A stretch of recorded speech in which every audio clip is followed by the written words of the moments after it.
Interesting. I'll have to try that someday. Okay.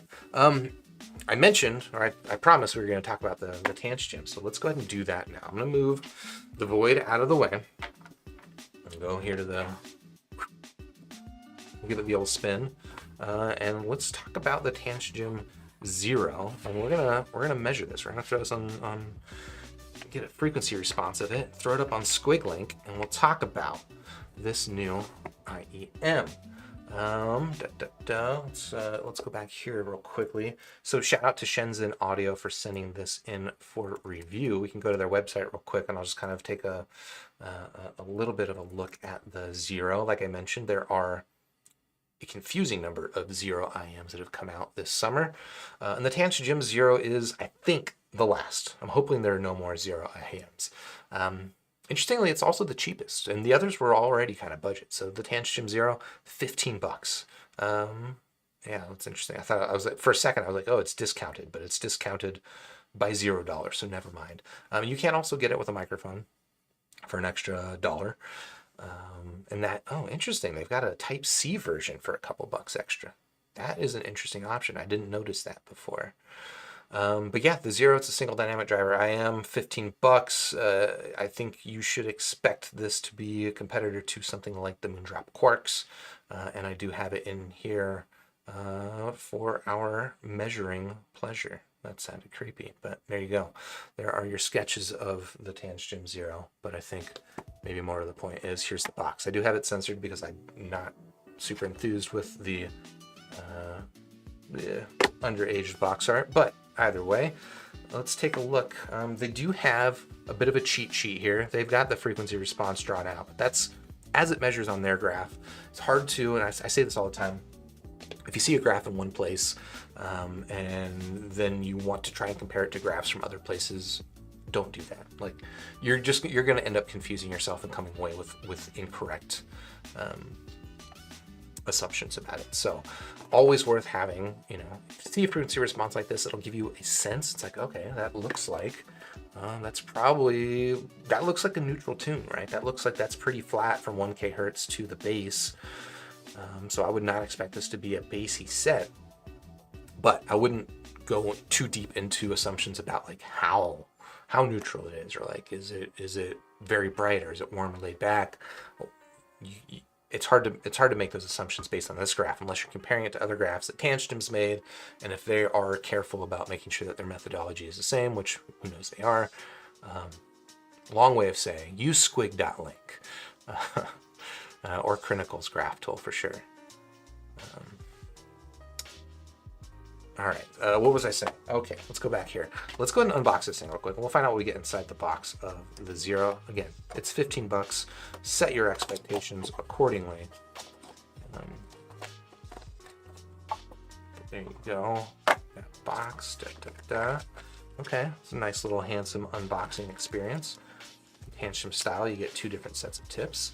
You get QR code for the enthusiasts out there. There you go. There's your chance. Scan it now. All right, it's gone. You lost your chance. Instruction manuals of some sort in the IEM. I'm gonna move that stuff just out of the way. Let's see.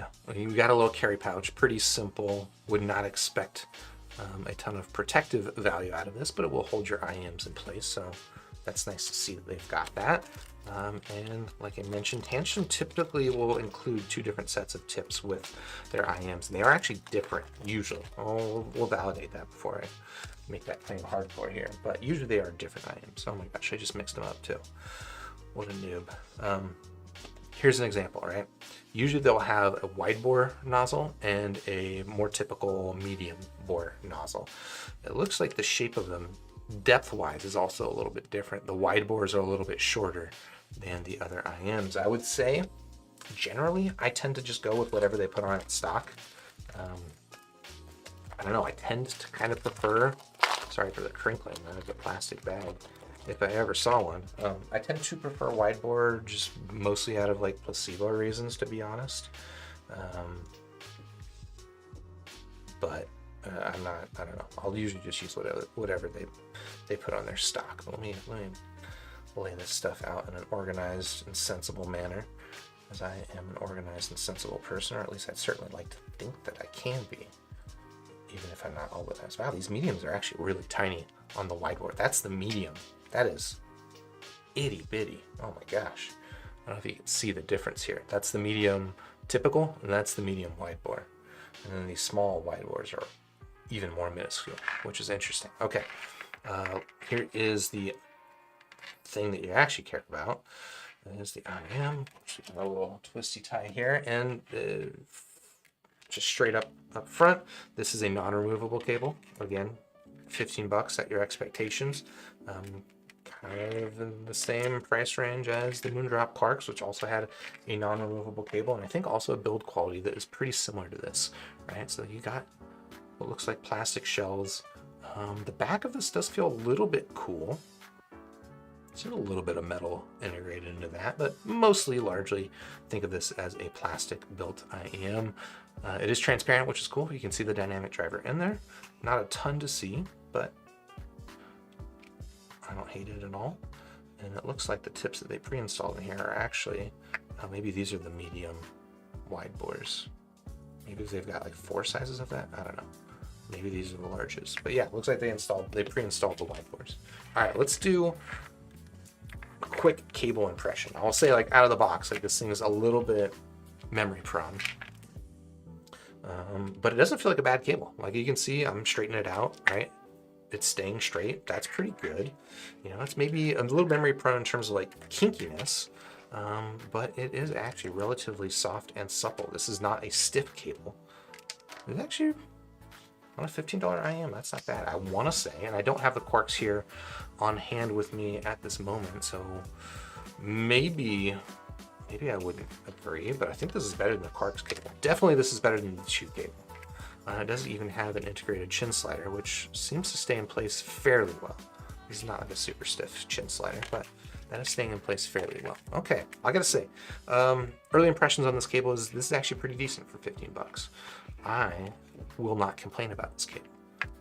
Is it my favorite cable? Probably not. I don't think this is, it kind of looks like the Moondrop SSR cable.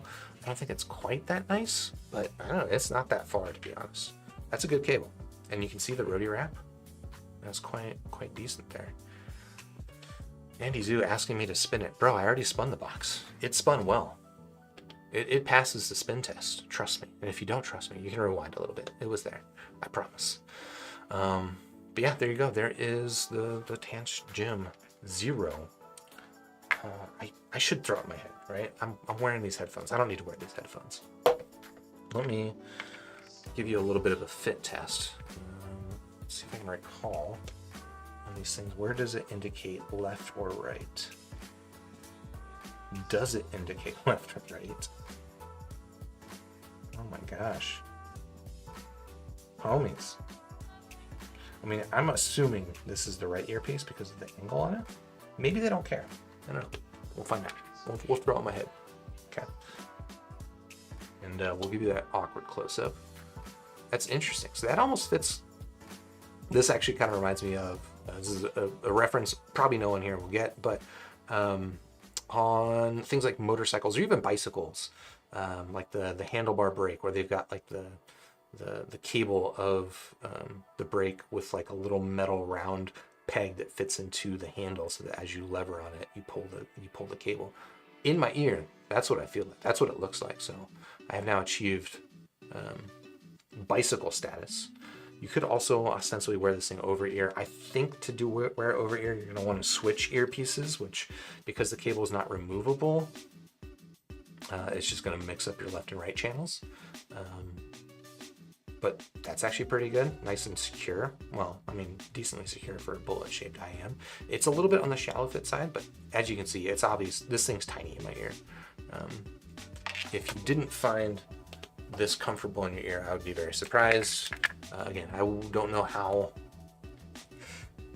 secure necessarily it would be, but it's, you know, it's bullet IM, so it is what it is. Yeah, I don't know. Okay, let's throw it on the microphone and get the frequency response. If you haven't seen me do this before, it's not super exciting, but you will at least get to see how frequency responses are made. Viga saying, I can see what you mean about the bike cable thing. All right, there's someone that gets it. me jump over here. This is the software that I use for measuring frequency responses. And then back to this. This is the microphone that I use. Again, I assume this is the right piece. I assume this is the left piece. We will find out right now if my assumptions are indeed correct. I'll punch back to the software. And let's do this, all right? So I'm gonna pick the left channel because I think that's what I plugged in. Hold on real quick. I need to engage the Apple dongle. Apple dongle engaged. That's actually what I use for the output. And then, hey, give me my volume over here, bro. All right, we're doing it. So now I've got my volume set. I'm going to squig it.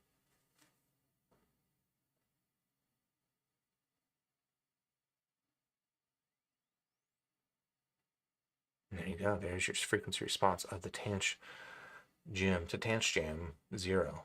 Looks like volume's a little bit low on this measurement, which would suggest to me, let me change this aspect ratio a little bit, would suggest to me that the Tanchjim Zero, I don't want to say it's hard to drive, but it might require a little bit more power than average. So something to note.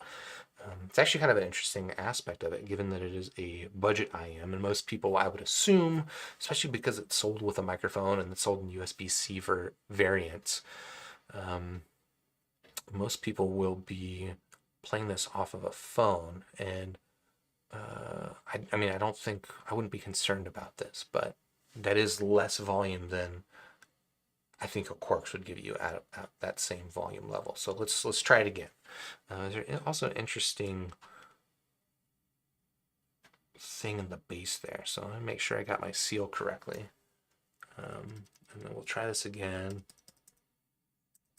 at this volume setting, a different volume setting.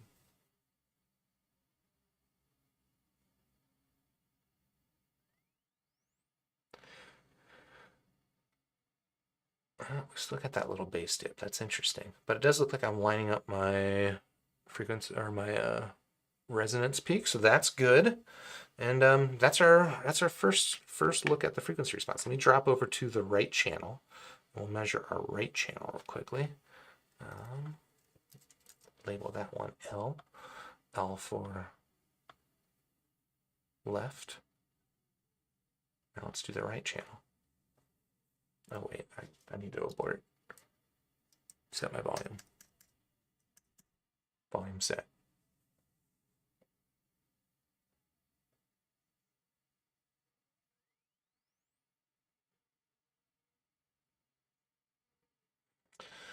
And that one, interestingly, is doing a similar thing in the bass. I'll play with these measurements after the stream and see if I can't get rid of that little bass anomaly. Sometimes just refitting it multiple times, applying weird pressure to it, sometimes fixes that. But it is interesting that came up both times. Try this again.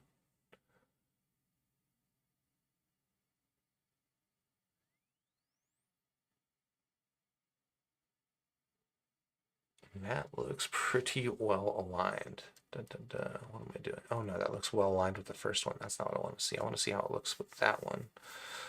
It's maybe a little bit inserted too deep. Let me try it one more time. With a slightly shallower fit.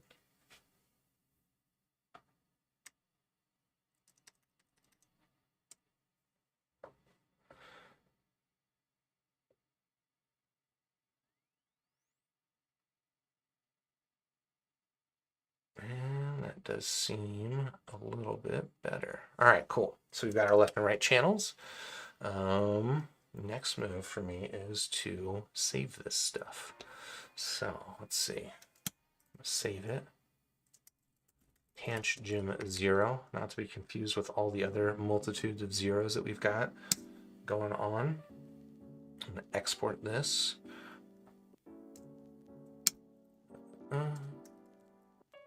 Tanchjim Zero R. R for right, if you're curious. But you get it. You know what's going on. Tanchjim Zero L. Okay, and then let's go back here. Let me launch my web IDE real quick.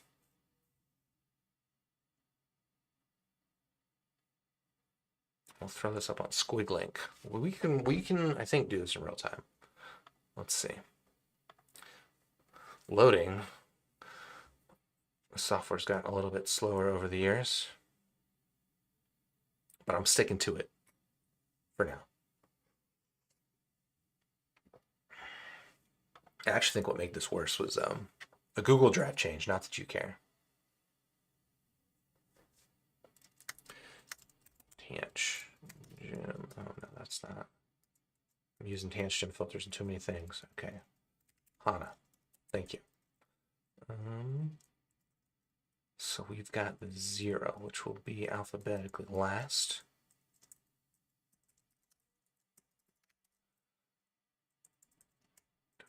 You are watching thrilling JSON editing in real time. A pleasure, I'm sure. Why are you opening it over there, bro? Come over here. Come over here. We can do this. Okay. And I broke something. Or it's just being slow to load. No, I broke something. There we go. JSON. We can do it. Okay. Tanchjim. Type correctly. There you go. Look at this. We've got the frequency response of the Tanchjim Zero here on Squiglink. Let me go ahead and upload this real quick. I'll actually set this as the default so y'all can enjoy this. Tanchjim Zero. Again, thrilling real-time coding. And then let me load this into the internet.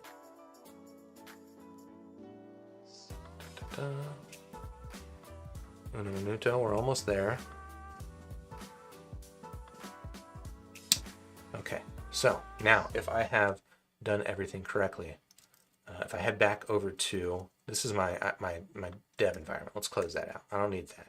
I want the actual live internet, which is what we have here. Squig.link. Go here in real time with me. I'm going to give it a hard refresh. And it didn't work. What's going on? But we do have at least a Tanchjim Zero. Why did my what did this do? Why did you not save? You did save. We'll figure that out. I think I know why. Please hold. I don't know why. It doesn't matter to anybody except me, but I want to get this right. And I didn't get it right. Oh, okay, we'll fix that later. Anyway, Tanchjim Zero. Squig is now on squig.link. If you haven't visited it yourself, please check it out right now over at squig.link, and you can take a look at this beautiful frequency response here of the Tanchjim Zero. So, some things that are standing out to me initially. First impressions, okay? And then, again, I have not heard this thing yet. You literally watched me unbox it. I have not played any music in it, even though I did, I guess, plug it into my ears technically. So I'm only going to be making these comments based on the frequency response, which means I'm likely to be wrong. So take this with a grain of salt. But what this immediately reminds me of is kind of like a Moondrop SSR, but an SSR that kind of fixes some of the problems of the SSR, if I'm perfectly honest, at least just purely on paper, right? So let me pull up the SSR for reference. And you can see that you've got here in is this worth doing? I feel like this tool is always kind of funky. Yeah, it looks a little scuffed. I'm not gonna stick with that view. But what you can see is that here in the upper mid range, there's less. We'll call it shout. That's the derogatory word that people use to describe the upper mid range forwardness here on the SSR, and you get less of it here on the Zero. The other thing that's different here is in the bass. Let me recolor this actually real quickly so it's a little easier to see. Here in the bass, right, in the sub-bass region especially, the SSR rolls off a little bit. It's got a little bit of this mid-bass bias to it. Not a bassy set. Neither of these, well, okay, the SSR is definitely not a bassy set. The Tanchjim Zero, by this comparison, is also likely not to sound bassy. But the bass curve here does extend better into the sub-bass regions, which, I say this all the time, not a lot of music actually has much content down there. At least certainly not content that you will hear obviously, but you might sense it. You might feel the bass in this region more so, unless you're listening to like, electronic music or something like that, which has very clear sub bass emphasis. So a lot of the times, what having a better extension on your sub bass is going to do is just make it sound a little bit more, give you a better sense of depth to it. Interestingly, the SSR doesn't really struggle for that, so I don't know. We'll see if that difference actually exists, but certainly interesting to see there. The other difference here is in the treble. This is probably the part of the frequency response that has me concerned the most, is in this like high treble area. You can see there's this pretty steep roll off from around 8K hertz, which is where we get that resonance peak. And the roll off is even steeper on the Zero than it is on the SSR. I don't think it looks so steep that it will be a big problem. Let me pull up an example of an IEM that has an air treble roll off where it's like very obviously a problem, in my opinion. Just for comparison, the GD3C. All right, you see that treble roll off right there? That just makes the GD3C sound really dead. Here you do have pretty significant treble roll off on the Tanchjim Zero. I think that's going to play into timbre of high frequency percussion, which just means that things like cymbals, hi-hats, stuff like that might not quite sound like they have the weight behind them. They're going to sound a little overemphasized in one area and then kind of like hollow and empty in another. But I don't think it's going to sound as dull and just dead as something like the GD3C. So I will say overall, like for a $15 IM, that is a pretty outstanding frequency response, if I do say so, by my preferences. If you're curious to see, again, like I mentioned, my frequency response, like don't compare my frequency responses versus frequency responses you see made by other people, just because our microphones are different. But if you want to see what this would likely look on something like Crinical's rig, you can use this tool that I have built in called the IEF comp, the in-ear fidelity compensation. You enable that and then you set it as the baseline, and it just applies a little bit of tweaking to the frequency response that I measured to make this look more like what you should expect to see this thing on Crinical's rig. So if you're more used to seeing Crinical's frequency responses, roughly that is what you should expect to see out of the Tanchjim Zero. And again, I gotta be honest, that's a pretty attractive looking squig. It is a little bit recessed here in the sort of 1K region, kind of like the SSR is a little bit. So we'll see what that does for the tonal balance. But I gotta say, $15 initial impressions, I'm impressed. Not just with that frequency response, which does look quite good, but even the build quality on this thing. Like it doesn't feel like, it doesn't not feel like a $15 IM, but there are a lot of ways that you can take a $15 IM and make them really bad. You could have a really awful cable like the Chew. I found the build quality on the Quarks was actually pretty decent for the price. I didn't really have any complaints about it. The cable on the Quarks is better than the Chew. This is, I think, a couple of steps up above both of those cables. And the fact that you can get it with a microphone and even a Type-C connector, if you want, that's actually pretty cool. So, yeah. The Tanchjim Zero, if you're interested in checking it out, I do have links to Shenzhen audio. Again, shout out to Shenzhen for sending that in. I think that's about as much as I can talk about that for now. I should go back to the live chat real quick, though, and see what y'all been saying. Sorry for ignoring you while I was doing that frequency response business.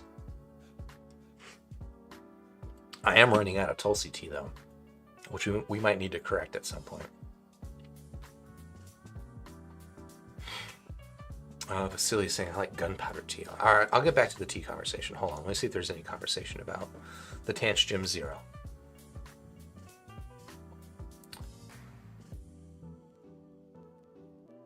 Scott Tarlow, oh my God, why aren't you using a Mongo database for this? This hurts my head. Okay, Scott, if you are a developer and interested in contributing, the software that we use for SquigLink and Crinical's tool, it's an open source software. It's really easy to set up. Like I don't have to set up a database and connect that. It does get, I think, more complicated for most people, but definitely it could be better. And if you've got those skills, I don't. I'm a, a passable front end dev-ish. I can make things happen in the front end, but even calling myself a developer is a bit of a stretch. So doing something with a Mongo database would be over my head. But I'm sure with your help, if you're interested, check it out. It's on GitHub, called Cringraph. I'm brave to show us how the sausage is made. Hey, it's not pretty, but it works, right? And that's kind of the truth of a lot of the internet. Is I'm not saying a lot of the internet is as stick and paper is something like squiggling, but there's more. I have a lot of code like that. Yeah, there's more of the internet that's built like that than you want to think.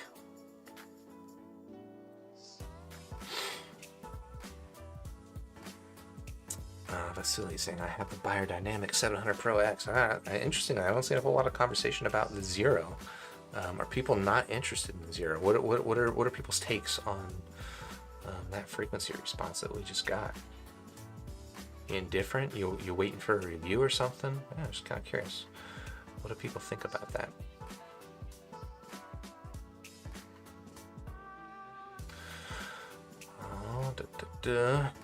Me here. All right, so some talk about iPhones. Interesting. Saying the YouTube algorithm keeps recommending your iPhone XR review on different occasions every single day. It's haunting you. It's like I don't know. There's got to be some like horror movie like that, right? Where someone's just haunted by the same YouTube recommendation.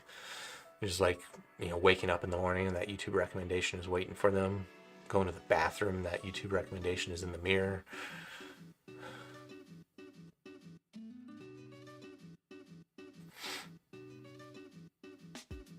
Mountain Man, I'm interested, but I like the SoundNote Zero's graph better. Okay, yeah. While we're on the topic of zeros, let's pull that up. All right, so we've got the Tanchjim Zero. We've got the SoundNotes Zero. Throw that up, and we've got the Truth Ear Zero. I could have just typed the word zero, right? We got them all right here. The Truth Ear Zero. Okay, I'm not going to show these to you all at the same time because that's hard to make sense of, but can look at them one at a time. So the SoundNote Zero, all right, versus, let me align them at 1,000 hertz just because I don't know that's necessarily better, but it might be a little bit easier to make this comparison of how the Truth Ear is different from, or sorry, the SoundNotes is different from the Tanchjim, okay? So here we have the Tanchjim in blue. You can see it's a little bit warmer here in sort of the lower mid-range, and a lot of that is to do with the bass tuning on this thing. This is not a bassy set, although you might be seeing here that the bass is up higher. That's just kind of how you can or can't align them. I don't know. It might actually end up being a little bit mid-bassy. So here I have them aligned at roughly the same loudness, right, at 60 decibels. And this is showing that you might actually get a little bit more mid-bass pop out of the Tanchjim Zero. Where the big difference is going to be is here in the sub-bass, right? You do get a pretty big deviation there, where the SoundNote Zero is going to be much more elevated than the Tanchjim. And also just to show, I do have the SoundNote Zero here on hand in wonderful, I call this Ronald McDonald colors. I think it's kind of ugly, but ugly in a good way, maybe. But yeah, there's going to be a pretty big difference there in the bass. I think that also just generally the frequency response here on the SoundNotes is, it's just more contoured. Like, look at that. That's a good looking frequency response. That's a very purposeful frequency response. Not that the Tanchjim isn't. Like, this is pretty nicely done. But this wideband boost from 1K hertz down to 20 hertz, that is generally not optimal, right? I think generally you want a little bit more of a contour between here, especially because of the way it elevates. If it was just a straight line, that would basically be onto my target, so I would not complain about that. But the fact that it does go up a little bit, it's maybe a little bit bloomy there. But again, we gotta actually listen to it to see if that comes through. Whereas if you look at the SoundNote Zero, you've got that more distinct contour in there, which is going to give it maybe more, it's going to give it a more contrasty sound, I would expect. And it's going to make the bass stand out more. As far as like the upper mid-range vocal area, they actually look like they've got kind of like a similar level of forwardness, maybe a little bit extra treble brightness here on the Tanchjim. So maybe expect that. But then also down here, where I was talking about that treble roll-off that you get in the Tanchjim, and you can see that there's less of it measured here on the Zero. Whether or not that actually plays out in listening experience, again, take frequency response measurements past 8 kHz with a grain of salt. But generally, I do find that IMs that measure with better treble extension up top to the ear will also sound a little, less rolled off, better extension. So I would expect that to sound different. And what that's going to do is kind of give you a better sense of, ostensibly, a better sense of space, a little better sense of, we call that the air, better dimensionality to it.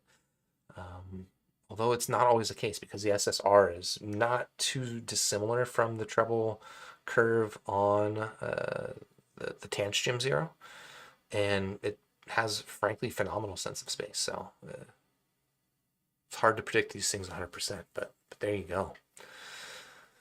Yeah.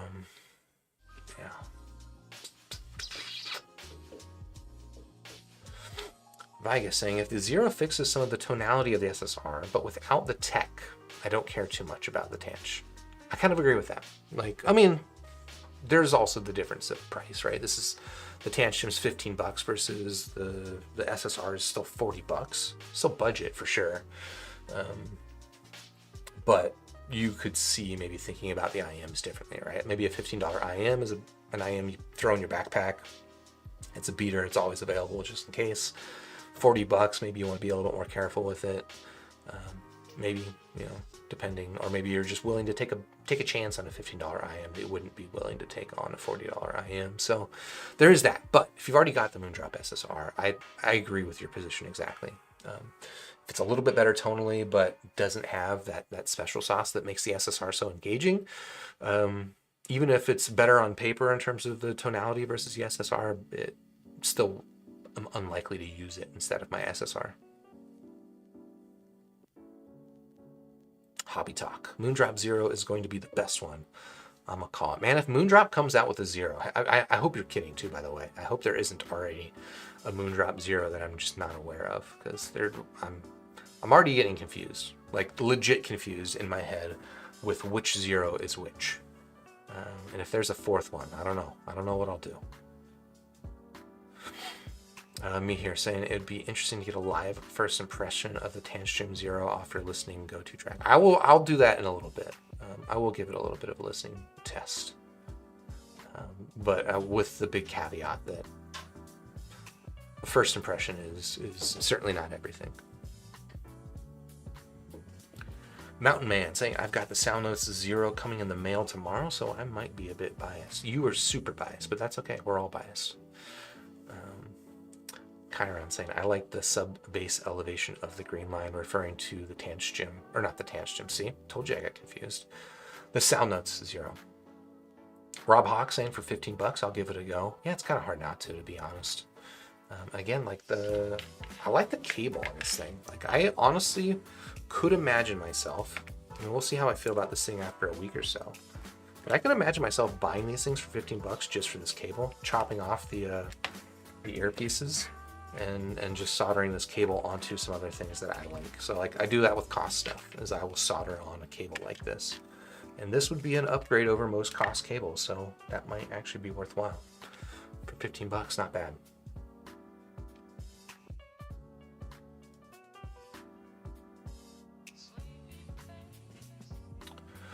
Hobby Talk, the Moondrop Zero is the electrostatic headphone. Oh my gosh, you're right. They do have a Zero.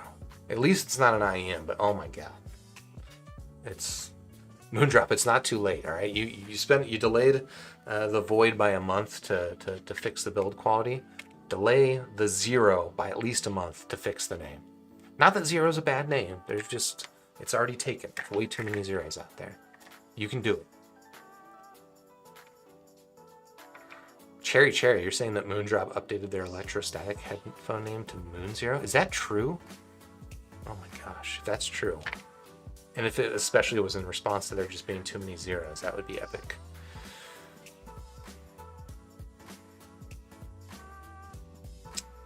Rob Hawk saying, after the lyrism, I'm a bit Tanchjim shy. Interesting. I don't know what that is. Wait. LR. Oh, the prism. You're saying the prism. I see what you're talking about. Yeah, the prism's not a bad item, right? But $600. No. All right. I'm caught up with chat for now, so let me go ahead. We'll do a little bit of a listening test here on the Zero. I was correct about the left and the right, which means that I probably shouldn't switch my left and right channels, even though I think it did actually fit me better when I wore it over ear. We'll do that. We'll chin cinch into place. Kind of curious from folks, do you use a chin cinch? Usually if I'm wearing something over ear, I like it. It's less necessary when wearing it dangling like this. Okay.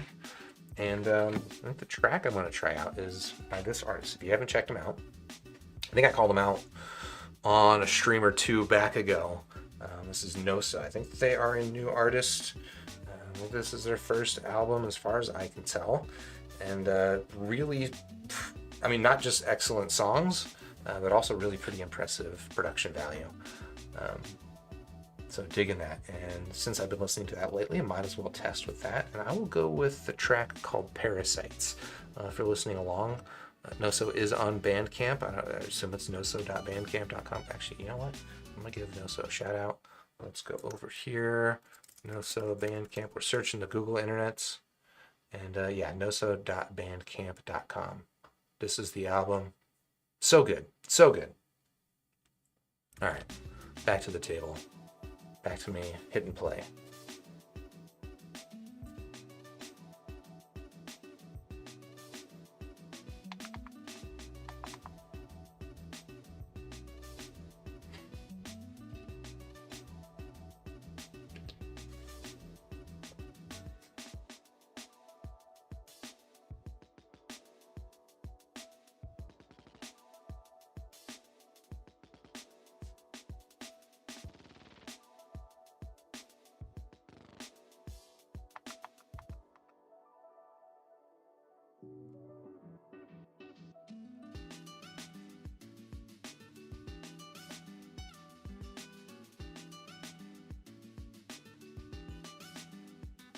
Listening to vocal content right now. Pretty good.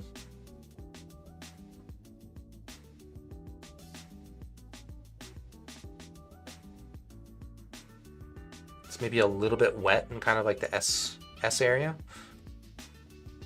which generally indicates it's a little on the edge of sibilance. But this album is recorded a little sibilant.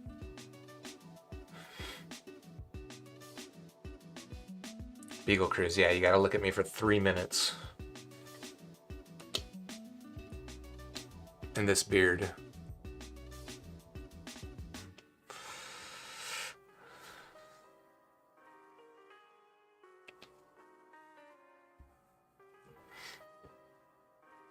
Okay.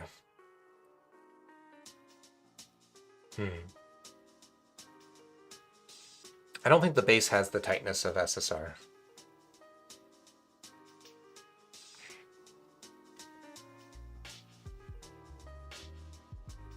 All right, I'm gonna try another song. And then Beagle Cruise, I saw you asking what are some songs I like to use from testing. I guess this would be a decent place for me to demonstrate which are some good songs. I mean, there's mostly I just like listening to music that I like, right? And I tend to prefer music that's recorded well, so it ends up being a good test.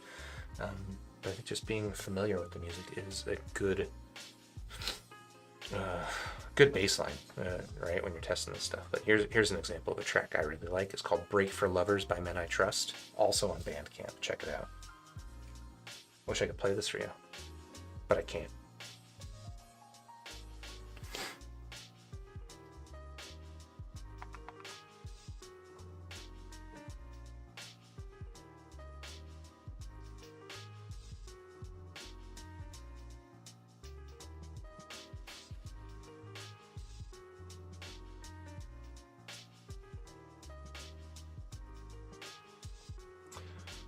Lazar, I see you asking me about IEMs and movies. I've never once watched a movie with an IEM, to be honest. I don't watch movies a lot to begin with, and pretty much only use IEMs for music.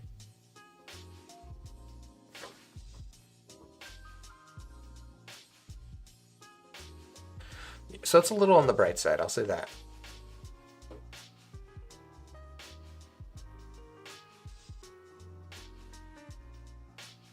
Definitely forward in the vocals, but I mean, you would expect that from the frequency response. And the bass is not bad. But yeah, initial impressions is this is not as smooth as the SSR. But for 15 bucks, this seems pretty good. I would be interested to compare this versus the Quarks. What else at 15 bucks is like? I mean, of course, we got the Sound Note Zero, which is 20 bucks. Basically the same price. Okay. I'm gonna give it one more track. That's the wrong screen. I'll give it one more track real quick. Let's do Parcels. If you're not familiar with the Parcels, they are, I don't even know what you'd call them. They're basically rock with a little bit of disco, maybe 70s-ish vibe.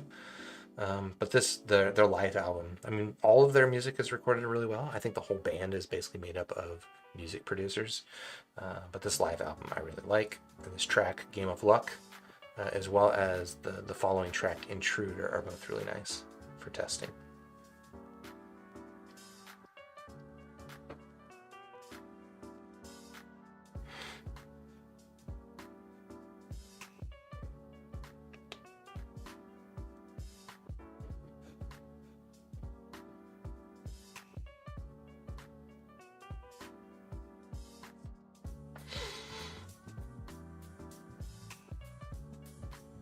Yeah, it's definitely bright. Again, you would expect that, but if there was any doubt. The bass, I mean, I would not call this a bassy set, but the bass has a nice punch to it, right? So in this track, there's just a kind of like as in a lot of rock music, just a kick drum going off throughout it, and you feel it. Like it's got a decent sense of physicality to it. Recode Watching Silence now, yeah. I gotta challenge the YouTube gods and just stream my music on.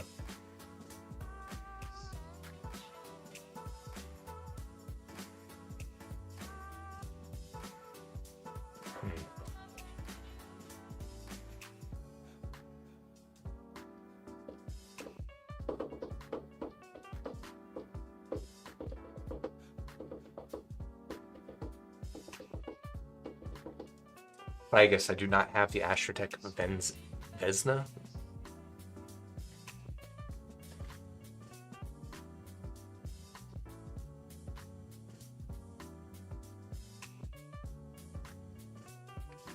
Okay. So first impressions are, it's actually pretty good. But it is bright. It is a little aggressive in sort of that S region.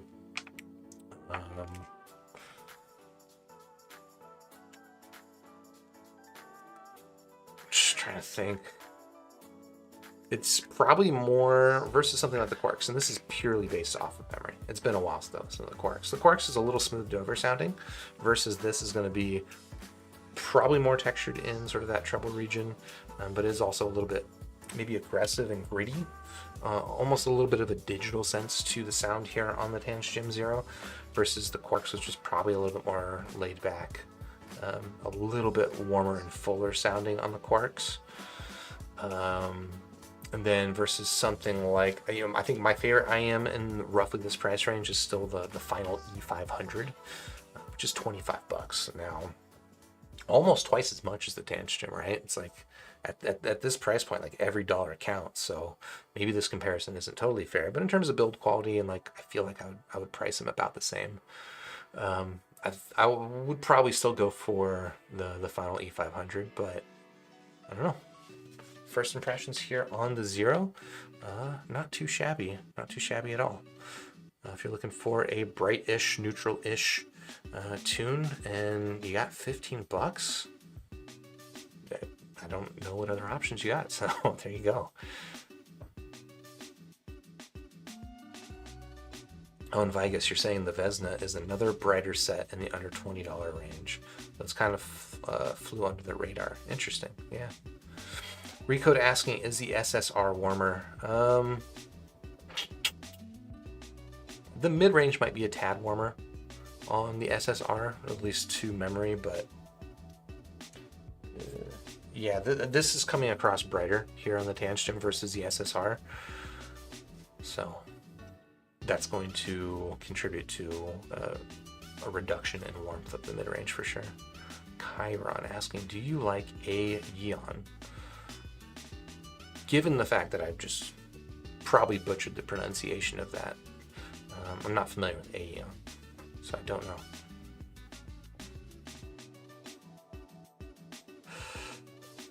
Yeah, there's the Tanchjim Zero. I don't know what else we want to talk about. Actually, one other thing I wanted to bring up while we're here is just some general updates on SquigLink. So I can pull this up. All right, so you just watched me update SquigLink with the Tanchjim Zero. Let's pull that out of the view. So there you go. There's the Tanchjim Zero now up on squig.link. Let me set it with just my normal compensation. And, you know, I am updating this thing all the time. So